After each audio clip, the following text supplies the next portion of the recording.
A lo largo del tiempo, las reacciones nucleares en el interior de las estrellas han transformado estos elementos primordiales en una variedad de elementos más pesados. Este proceso, conocido como nucleosíntesis estelar, es responsable de la creación de todos los elementos que encontramos en la Tierra y en el universo. Veamos el siguiente vídeo.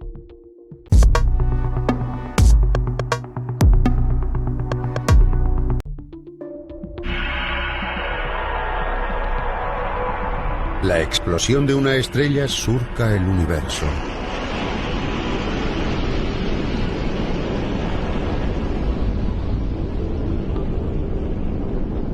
Cuando muere una estrella, su polvo fino y su gas se esparcen por el espacio. Oro, el símbolo de la riqueza y el poder.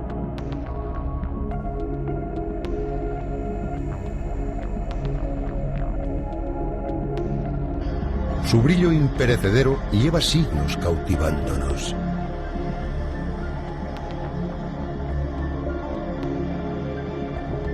Quien pudiera crear oro se haría inmensamente rico.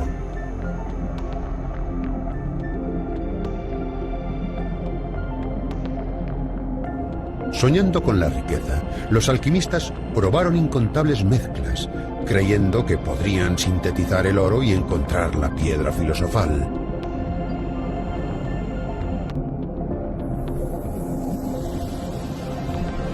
En el siglo XVII, Wenzel Seiler, un alquimista nacido en Bohemia, alcanzó rango de noble en la corte espolvoreando un producto especial sobre el estaño, creando lo que parecían medallones de oro puro. 200 años más tarde, los análisis revelaron su ingenioso engaño.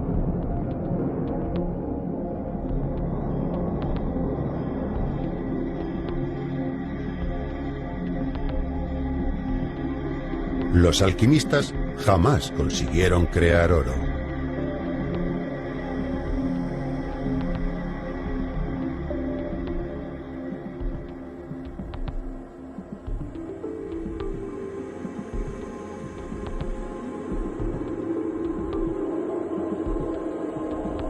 Nuestro mundo, bendecido por la naturaleza, está formado por ciertos materiales básicos.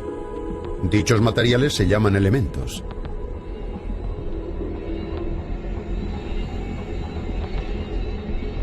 Hay más de 90 elementos, que van desde el más ligero, el hidrógeno, al más pesado, el uranio.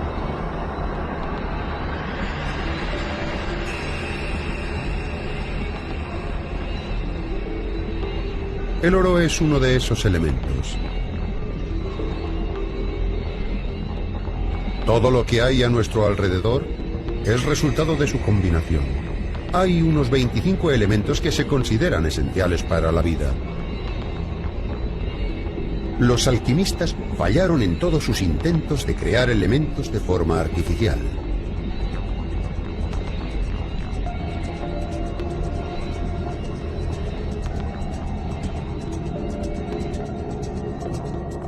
Ni siquiera la tecnología moderna puede crear oro.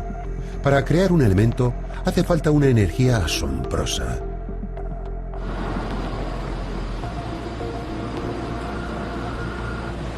En los laboratorios nacionales de Sandia, en Nuevo México, se encuentra el centro de investigación de fusión conocido como Máquina Z.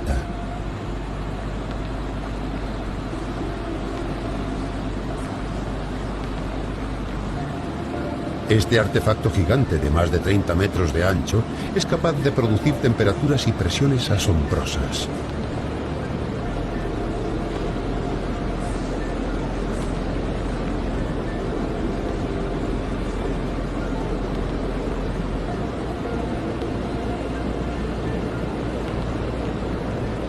Una energía equivalente a 50 billones de vatios se concentra en el espacio de la cabeza de un alfiler, generando una temperatura de muchos millones de grados. En este entorno de temperatura ultra alta, los científicos intentan fusionar núcleos de hidrógeno, lo que libera a su vez una enorme cantidad de energía y crea un elemento nuevo, el helio. Al tener una carga eléctrica positiva en estado natural, los núcleos de hidrógeno se repelen.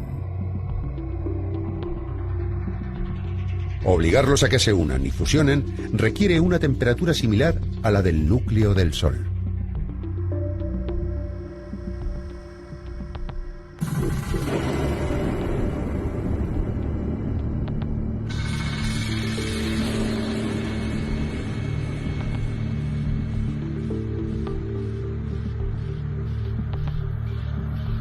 A esa temperatura, los núcleos de hidrógeno rebotan de un lado a otro a una velocidad enorme, chocando entre sí y fusionándose. Así se puede crear helio nuevo.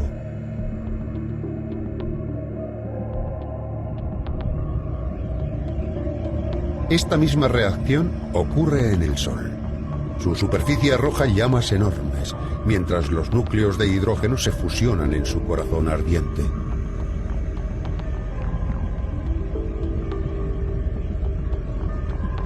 El helio es el único elemento nuevo que se crea en el Sol. Ni siquiera el núcleo del Sol es capaz de crear elementos más pesados que el helio. Para crear elementos más pesados, como el oro, hacen falta temperaturas muy superiores a las del Sol.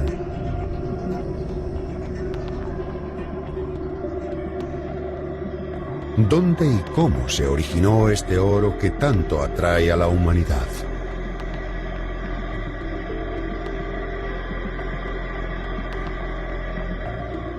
Nuestra atención se dirige hacia la expansión del universo.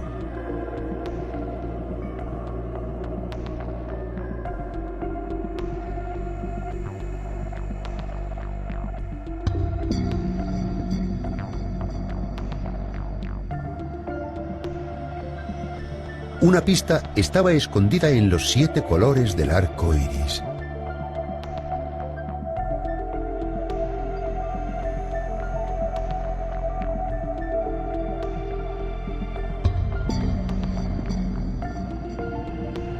El primero en darse cuenta de ello fue el fabricante de lentes alemán Joseph von Fraunhofer.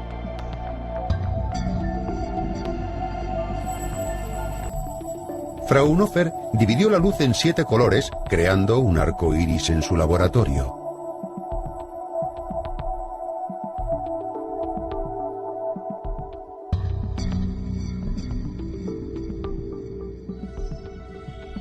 Al mirar el arco iris con un microscopio, observó algo extraño entre los 7 colores. El dibujo de Fraunhofer se conserva en el Museo Deutsches. Este es el espectro de Fraunhofer.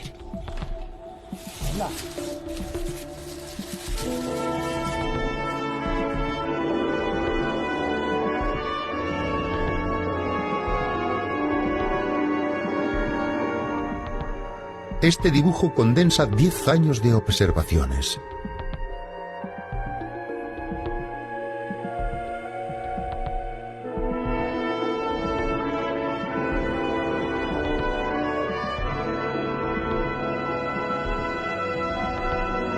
Fraunhofer dibujó meticulosamente líneas negras en las bandas de los 7 colores del arco iris. Hay en total 574 líneas. ¿Qué representan esas líneas? Fraunhofer dedicó su vida a una búsqueda incansable, pero fue incapaz de resolver el misterio. El misterio no se resolvió hasta medio siglo después del descubrimiento de Fraunhofer. Esas líneas negras indican la presencia de elementos. Un elemento, sodio, arde frente a una luz que supongamos es el Sol.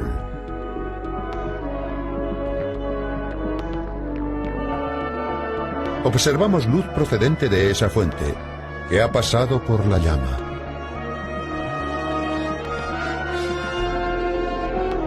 Cuando un prisma divide la luz en sus 7 colores, aparece una línea negra entre el rojo y el amarillo. Dicha línea negra indica la presencia del elemento sodio.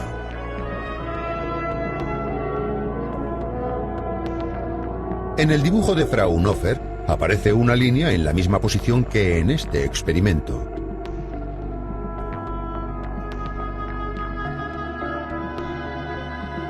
Por eso sabemos que el Sol también contiene sodio. El resto de las líneas negras del dibujo indican que en el Sol hay otros elementos además del sodio. Por ejemplo, la línea marcada con una C es hidrógeno. La línea marcada con una E es hierro. De esta forma, es posible saber qué elementos existen en el Sol simplemente examinando la luz que llega hasta nosotros.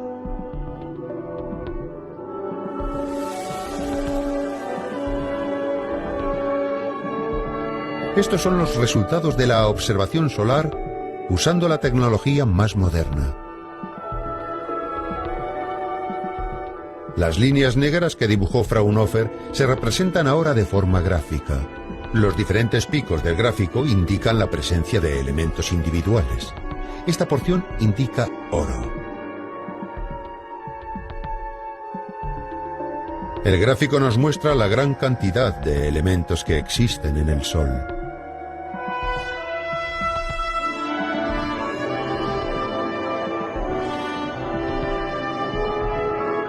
El Sol contiene gran variedad de elementos, pero sabemos que el Sol solo crea un elemento, helio.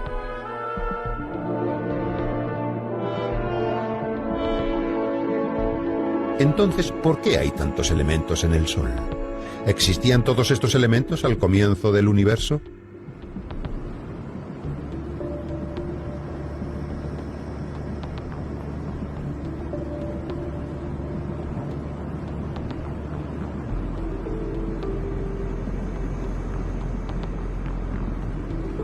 El Observatorio de las Campanas, situado a 2.400 metros de altitud en la cordillera de los Andes, en Chile, América del Sur. Debido a la sequedad y estabilidad del aire y a su distancia de la luz de las ciudades, este observatorio disfruta de los cielos nocturnos más bellos de la Tierra. Todas las noches, este telescopio de tecnología punta, cuyo espejo gigante es capaz de captar hasta la luz más débil, se enfoca hacia el cielo para resolver los misterios del universo. Para comprender cómo era el universo en sus comienzos, el investigador del Observatorio Carnegie, Andrew McWilliam, ha estado buscando estrellas mucho más antiguas que el Sol. Estrellas que hayan nacido justo después de la creación del universo.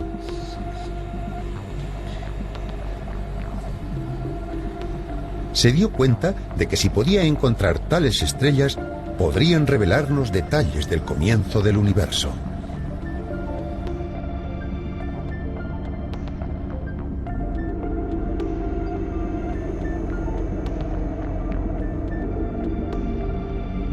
A lo largo de 10 años, ha estudiado una a una varios millones de estrellas.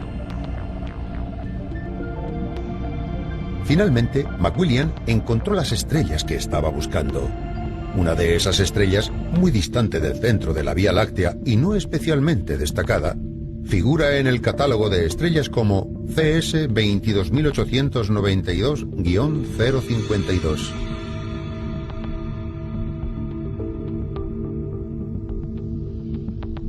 Al estudiar su edad, descubrieron que tenía unos 15.000 millones de años. Una estrella extremadamente vieja, formada en los inicios del universo. El método utilizado para medir las edades se basa en los elementos radiactivos torio y uranio. El periodo de semidesintegración del uranio es de 4.500 millones de años y el del torio 14.500 millones de años. De esa forma podemos establecer las edades de estas estrellas. Hemos descubierto que son muy viejas, entre 12.000 y 15.000 millones de años.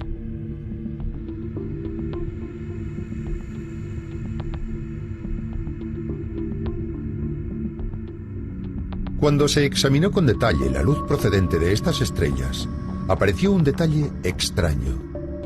Estos gráficos muestran que los elementos que contienen estas estrellas son solo hidrógeno y helio. Como contraste, el gráfico de nuestro Sol muestra que en él están presentes gran variedad de elementos.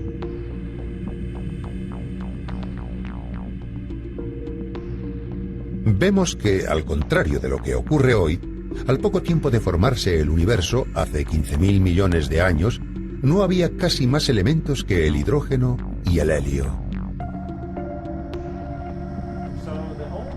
La estrella vieja está formada predominantemente por hidrógeno y helio, con una milésima parte del metal que contiene el Sol.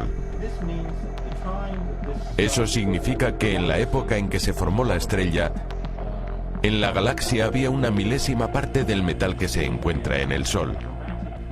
Aquí vemos una representación espectacular de cómo ha evolucionado el contenido en metal de la galaxia desde hace 15.000 millones de años hasta hace 4.500 millones de años. Esto significa que en las estrellas viejas, en las primeras galaxias, no había muchos metales, y hacen falta metales y elementos refractarios como el silicio para crear rocas, para crear planetas terrestres como la Tierra. Al principio, la probabilidad de que se formaran planetas como la Tierra era mucho más baja que hace 4.500 millones de años, cuando se formó el Sol.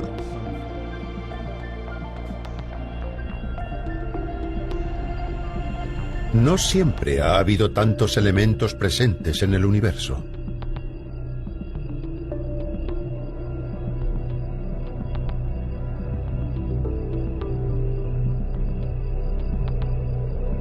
¿Cómo era el universo con 10.000 millones de años cuando se formó nuestro sistema solar?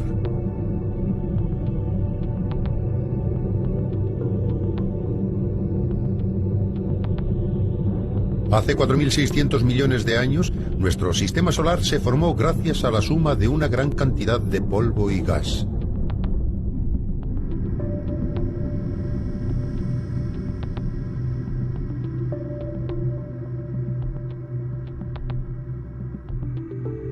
Parte del polvo que formó el sistema solar ha permanecido oculto, sin modificar, dentro de los meteoritos.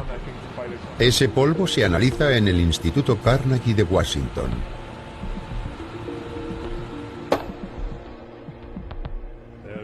Tienen como mínimo 4, 5, 6.000 millones de años. Es asombroso que tengamos estos datos en los meteoritos. Su viaje a través del sistema solar ha sido largo y tortuoso, y es un milagro que hayan sobrevivido estos granos diminutos. Tuvieron que permanecer quizá cientos de millones de años en el medio interestelar antes de, y no sabemos cómo, acumularse en la nube que se convirtió en el sistema solar. Además de introducirse en las nubes, han tenido que sobrevivir a todo el proceso de formación del sistema solar, que ha sido seguramente un acontecimiento muy violento, y a la formación de los planetas. Estos granos han sobrevivido varios millones de años durante el proceso de formación de los planetas, y han conseguido superar esa historia tan violenta.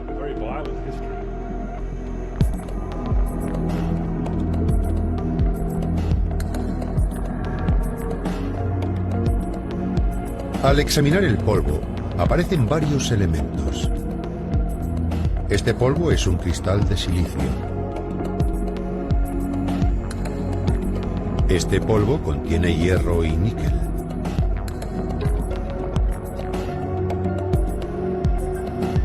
En algunas muestras de polvo se han encontrado también grandes cantidades de carbono.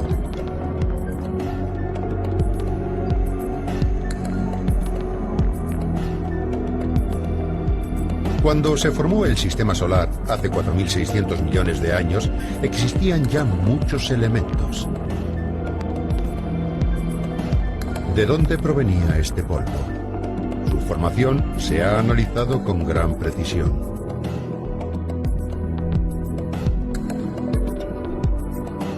Se ha buscado el origen de los granos de polvo siguiendo la pista de su forma y la de los elementos que los componen.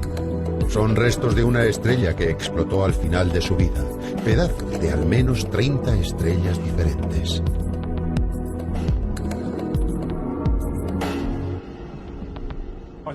Tenemos pruebas claras de que al menos 30 o 40 estrellas, y puede que quizá muchas más, aportaron el polvo que encontramos actualmente en los meteoritos.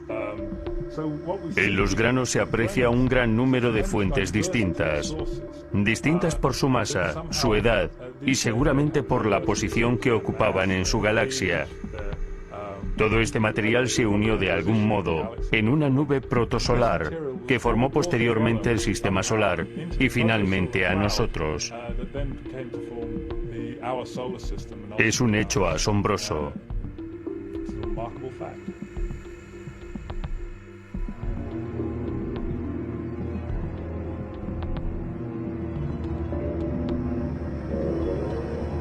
¿En qué parte de la inmensidad del espacio se formó ese polvo?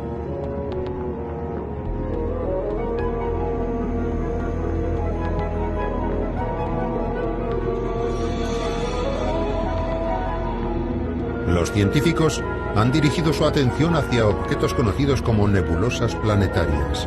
Uno de ellos es la nebulosa Dumbbell, próxima al centro de la Vía Láctea.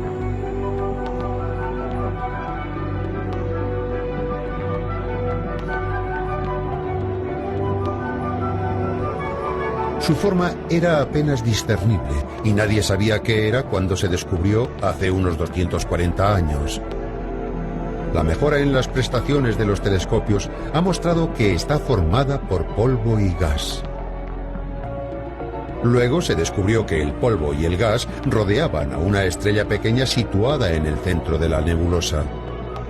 En la actualidad se cree que el polvo y el gas son pedazos de una estrella anterior en el centro de la nebulosa que al morir ha desechado sus capas exteriores.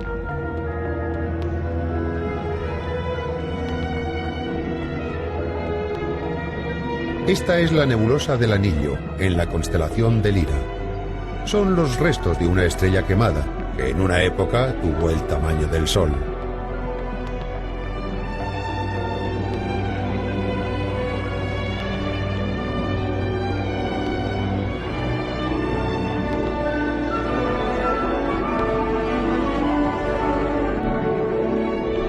El polvo y el gas se extienden en un diámetro de 10 billones de kilómetros. En nuestra galaxia hay unas 1000 de estas nebulosas planetarias. El análisis de la luz emitida por dichas nebulosas muestra que contienen grandes cantidades de carbono y nitrógeno. Las nebulosas planetarias no son solo restos de estrellas, son también el origen de la creación de nuevos elementos. Pero hay una limitación para el tipo de elementos. La teoría predice que en una nebulosa no se pueden crear elementos más pesados que el oxígeno. ¿Por qué?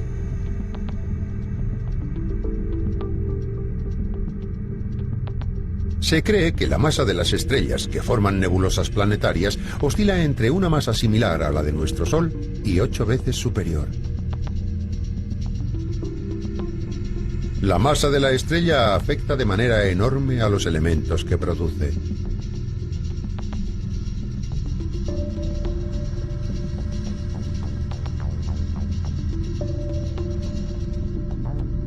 Cuando la estrella envejece y todo el hidrógeno del centro se ha convertido en helio, sucede un cambio enorme.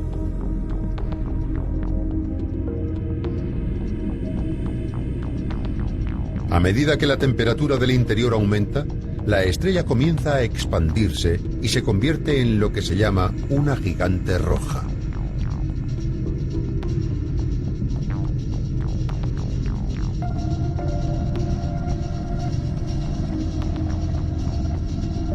En nuestro sistema solar, esto correspondería a una temperatura del núcleo de 200 millones de grados y el Sol se expandiría hasta alcanzar el diámetro de la órbita de Venus. Cuando esto ocurre, el helio comienza a fusionarse creando elementos nuevos.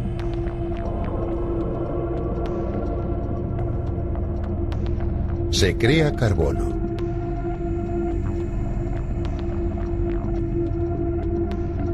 El proceso continúa. El helio se fusiona con el carbono y crea oxígeno.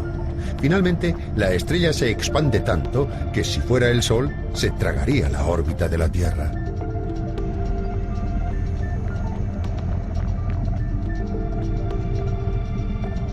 En ese punto, la masa de la estrella no es suficiente para mantener unida a la estrella. La temperatura desciende hasta el límite de fusión y no se pueden formar elementos más pesados que el oxígeno.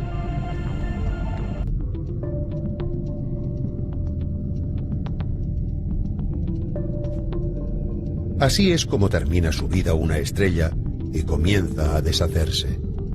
Se liberan al espacio gas y polvo que contienen gran variedad de elementos.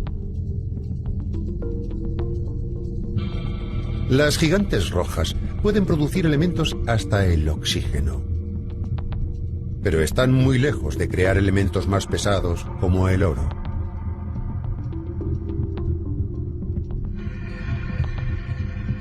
No hay energía suficiente para lograrlo. La energía necesaria para crear elementos más pesados supera con mucho a lo que ocurre en una gigante roja.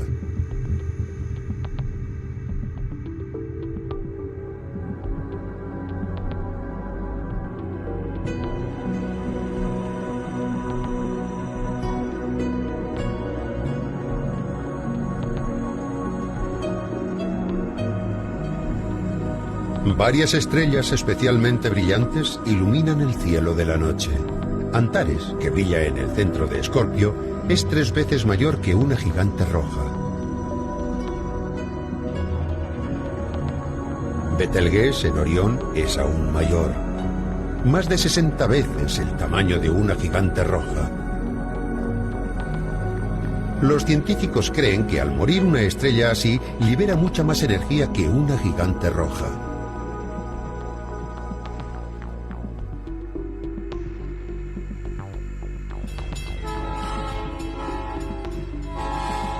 Cambridge, Massachusetts, Estados Unidos.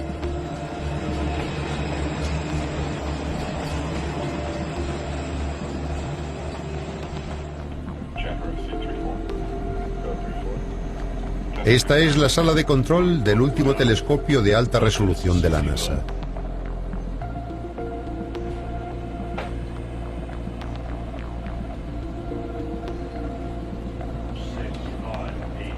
El telescopio no está en la Tierra, sino flotando en el espacio.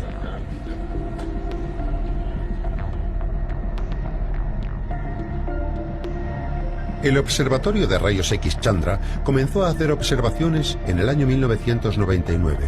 Situado a 100.000 kilómetros de la Tierra y sin que le perturbe la atmósfera, el Chandra usa los rayos X para observar objetos que hasta ahora no podían ser percibidos.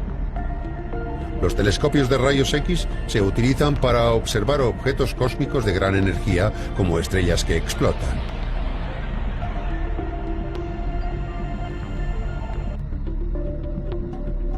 Esta foto muestra el centro de una galaxia determinada usando un telescopio normal. Observando la misma zona con rayos X, aparece una neblina azulada. Ahora tenemos una visión clara del gas extremadamente caliente que se concentra alrededor del centro de la galaxia.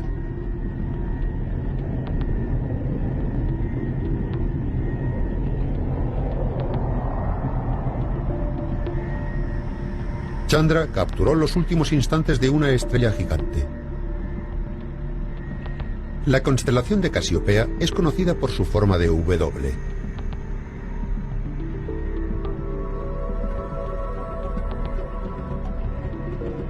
Aquí encontramos Casiopea A, lo que queda de una explosión descomunal de una estrella de gran masa. Las estrellas de gran masa terminan su vida con una explosión. La observación con rayos X muestra que se ha propagado gas caliente por una zona amplia. La temperatura de 50 millones de grados de este material nos habla de una explosión realmente increíble. Vimos cosas que correspondían a un patrón de comportamiento muy claro. Fue un momento muy emocionante cuando nos dimos cuenta de lo que nos estaban revelando los datos de Chandra. Dentro de esta imagen vemos grupos enormes de elementos muy diferentes. El punto verde nos indica que predomina el silicio y sus derivados. En los puntos rojos de aquí parece que predomina el hierro. Esto era nuevo, no lo habíamos visto antes. Apuntaba con mucha claridad a que se trataba de un material nuevo que acababa de ser creado por esta supernova. silicio,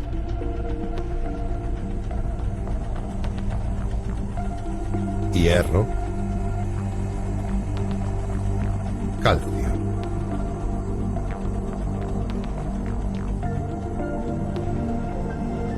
Grupos del tamaño de nuestro sistema solar, formados por cada elemento, flotan en los restos de una estrella muerta.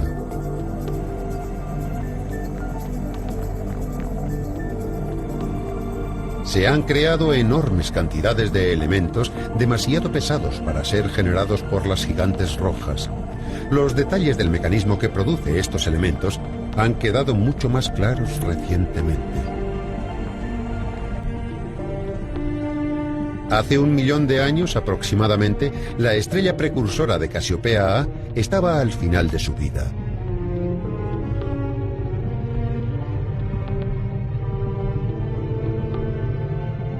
La temperatura del centro de la estrella se disparó de repente. La fusión nuclear continuó sin detenerse en el oxígeno, como en la gigante roja. Cuando la temperatura superó los 700 millones de grados, se formaron neón y magnesio.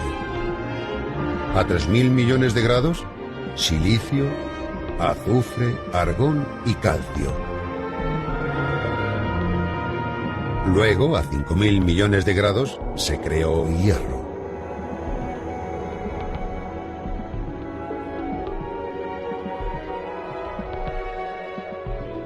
Una estrella que en principio contenía solo hidrógeno y helio, a temperaturas increíblemente altas, crea elementos de la tabla que llegan hasta el hierro.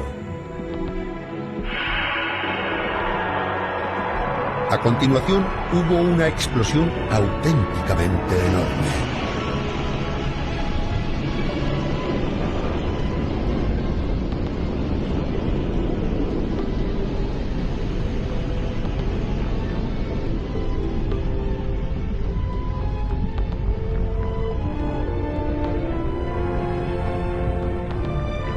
Con la energía de esa explosión se crearon en rápida sucesión 60 elementos más pesados que el hierro.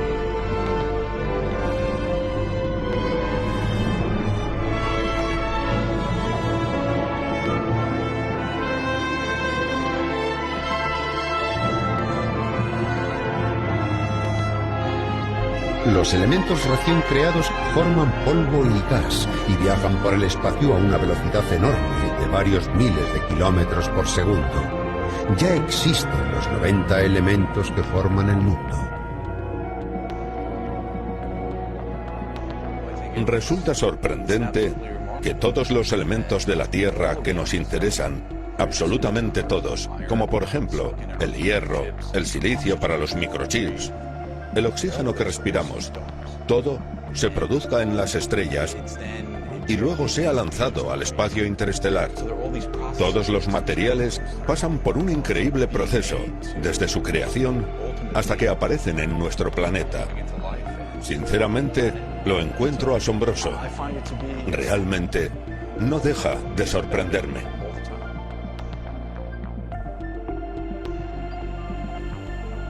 Las explosiones determinan la creación de todos los elementos que forman el mundo. Han creado incluso el oro, que tanto nos fascina. Pero sigue habiendo un misterio acerca del oro. Se cree que la explosión de estrellas como Casiopea A crea solo una cantidad diminuta de oro.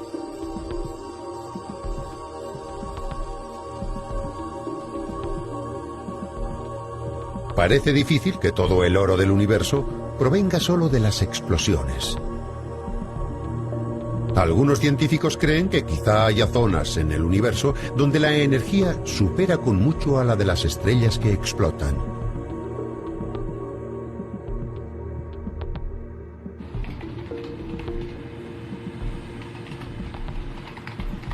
El astrofísico Stefan Roswell cree que se necesita una energía mucho mayor a la de las explosiones de una estrella para crear todo el oro que existe.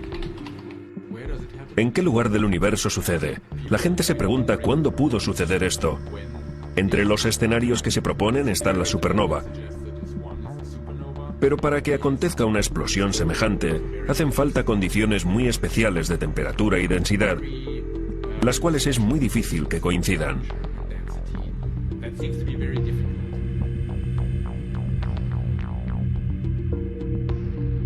Roswell se ha interesado en el tipo especial de estrella que queda después de explotar una estrella masiva.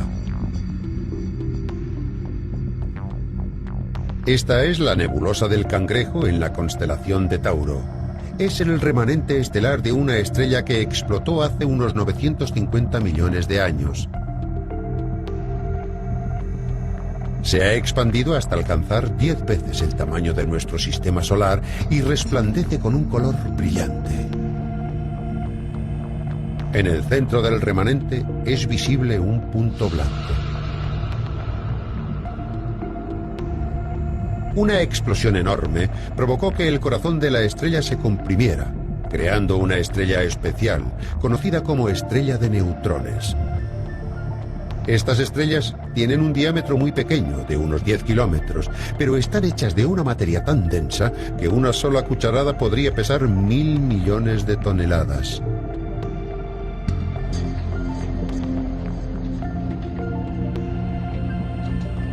Roswell se pregunta si la colisión de dos estrellas de neutrones podría liberar una cantidad inimaginable de energía capaz de crear oro.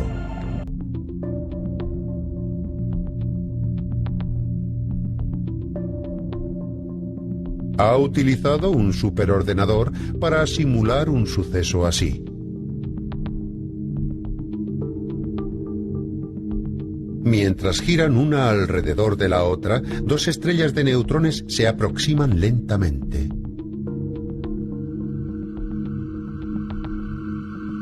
Cuando están a 100 kilómetros de distancia, el equilibrio gravitacional se rompe y comienza la colisión.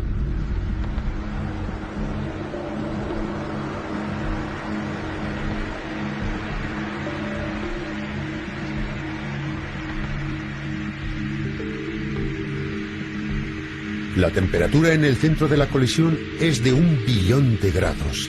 Está en el ámbito de las temperaturas más elevadas del universo.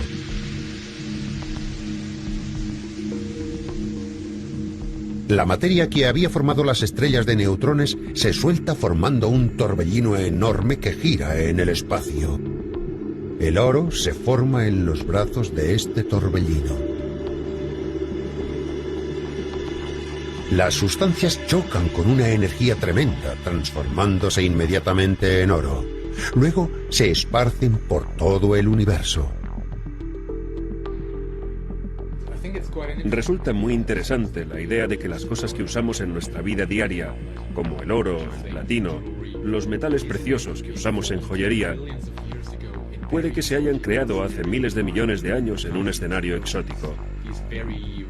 Como por ejemplo las explosiones violentas resultantes de la colisión de dos estrellas de neutrones, en la que aparecen densidades ultra altas, temperaturas enormes y velocidades de expansión tremendas. Estos acontecimientos exóticos puede que hayan creado metales y elementos que usamos en nuestra vida diaria. Me parece asombroso. Creo que si estos elementos, el oro, el platino, cosas así, son tan caros en la Tierra, se debe a que la colisión entre estrellas de neutrones, si es eso lo que los produce, son hechos muy poco frecuentes. Es muy difícil crear estos elementos de fusión de estrellas de neutrones procedentes de un sistema binario de estrellas de neutrones. Es difícil y muy poco frecuente. Por eso se crea tan poco y es tan escaso en la Tierra. Por eso resulta tan caro. Los 15.000 millones de años de historia del universo es la historia de una acumulación paulatina de elementos creados por las estrellas. El universo en su origen era un mundo de solo hidrógeno y helio.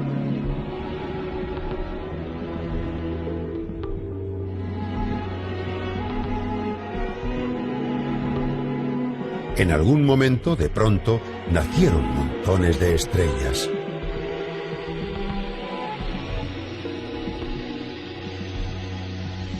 Los puntos blancos son estrellas. Las luces intermitentes indican explosiones estelares. Las explosiones continúan de forma incesante.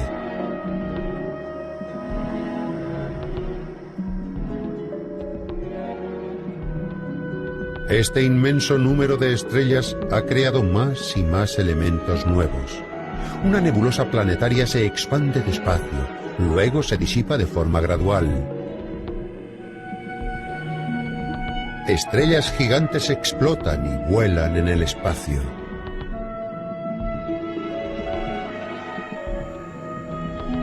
Estrellas de neutrones chocan y saltan en pedazos.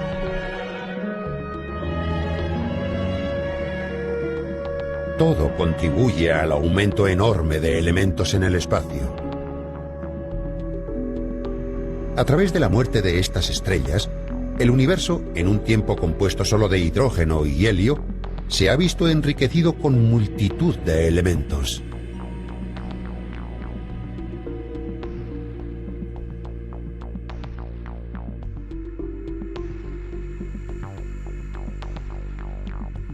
Nuestro sistema solar nació hace 4.600 millones de años por la concentración de gas y polvo.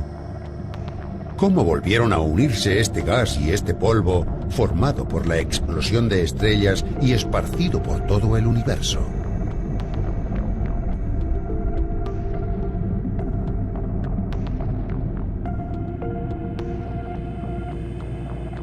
Hemos aprendido que aquí también tienen una función la muerte de las estrellas.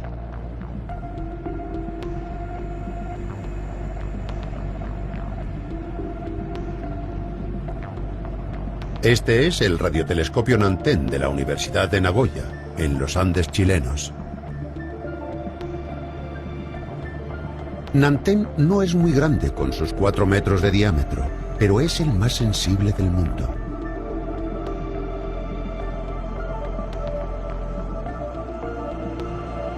Los radiotelescopios pueden descomponer con precisión polvo y gas que no emitan luz propia.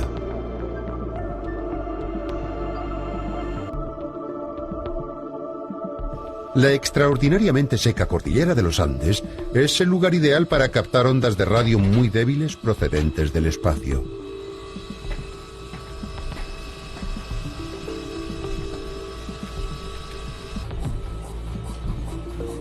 Desde su terminación en el año 1996, el observatorio ha estado funcionando sin interrupción. Nanten está investigando el mecanismo por el que el polvo y el gas se congregan en la Vía Láctea. Aquí se analizan la gran cantidad de datos acumulados por Nanten.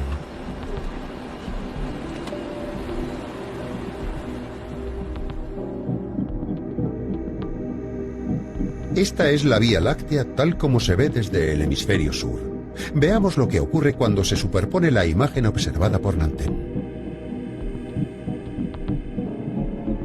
Veamos lo que aparecía simplemente como oscuridad en mitad de la Vía Láctea. Está lleno de polvo y gas cuando se observa con un radiotelescopio.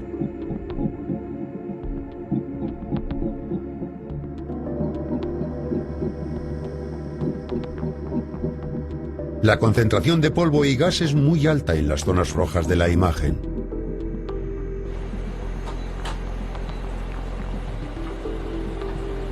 El profesor Yasuo Fukui es el jefe del equipo de observación de Nanten. El profesor Fukui ha estado observando cómo se distribuye el polvo y el gas en la Vía Láctea. Daba la impresión de que había algo extraño en la forma en que se reúnen el polvo y el gas. Esta es la región de la nebulosa Carina en la constelación de Carina. Utilizando datos de las observaciones, hemos confeccionado un mapa en 3 dimensiones del polvo.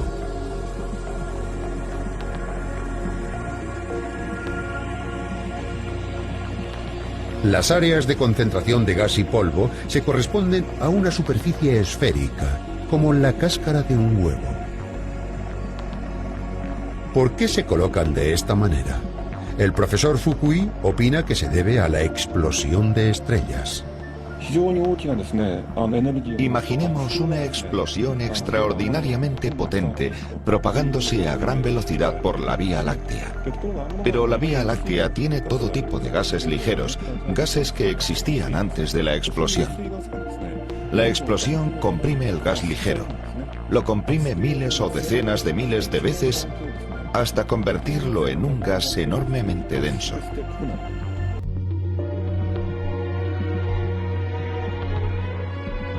Al principio, el polvo y el gas se propagaban por el espacio con poca densidad.